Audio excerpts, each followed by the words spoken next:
یہ ہمارے ایک بھائی ہیں جو یہ کہہ رہے ہیں کہ میں بزنس کرتا ہوں، کاروباری ہوں، اور کہیں جاتا ہوں جہاں پہ رفع الدین کرنے سے ان کو ڈر لگتا ہے. وہ کہتے ہیں کہ اگر فتنہ ہو تو رفع الدین کر سکتا ہوں کہ نہیں.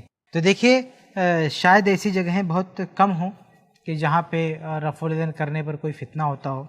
بہت ساری مسجدیں ہیں الحمدللہ، چاہے وہ اہل حدیث حضرات کی ہوں یا دوسروں کی ہوں. رفع الدین آپ اس میں کر سکتے ہیں، کوئی مسئلہ نہیں، اور یہی ہونا چاہیے.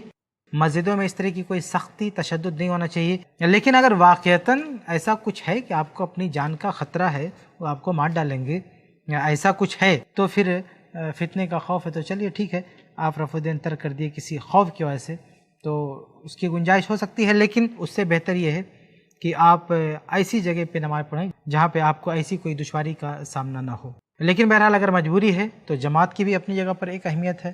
یہ کہنا ٹھیک نہیں ہے کہ آپ رفع الدین کے خاطر صرف اکیلے نماز پڑھ لو، بلکہ بہتر ہے کہ آپ ان کے ساتھ نماز پڑھو. پھر بھی اگر آپ کو تسلی نہ ہو تو اس کے بعد آپ الگ سے بھی نماز پڑھ سکتے ہو. لیکن بہرحال جماعت کے ساتھ نماز پڑھنا یہ بہت اہمیت رکھتا ہے. ہمارے بہت سارے بھائی چھوٹے چھوٹے مسئلے کو لے کر یہ کہتے ہیں کہ جماعت سے نماز ہی نہیں پڑھو، اکیلے پڑھ لو.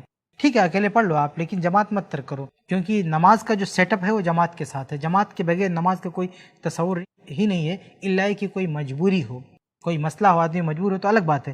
لیکن اگر مجبوری نہیں ہے تو آپ جو ہے اکیلے نماز نہیں پڑھ سکتے. اسی طرح سے چھوٹی چھوٹی چیزوں کا بہانہ کر کے بھی آپ اکیلے نماز نہیں پڑھ سکتے ہیں. اس لیے پوری کوشش کیجیے کہ آپ کی نماز جماعت کے ساتھ ہو. تو اگر ایسی کچھ چیزیں ہیں جن کو آپ کو ترک کرنا پڑے تو ٹھیک ہے، وہ اگر رکن نہیں ہے، یعنی وہ اس کی وجہ سے نماز پہ فرق نہیں پڑے گا، تو اسے آپ ترک کر سکتے ہیں مجبوری کے تحت. چونکہ آپ کا عقیدہ ہے، آپ کا یقین ہے، آپ کے پاس حدیث موجود ہے، تو آپ پھر سے کہیں الگ سے آپ نماز پڑھ لیجیے تاکہ آپ کی نماز بھی ہو جائے رفع الدین والی، اور پلس جو جماعت ہے وہ بھی مل جائے. یعنی آپ جماعت سے بھی نماز پڑھ رہے ہیں اور جو لاس ہوا تھا آپ نے دوبارہ اس کو پڑھ لیا.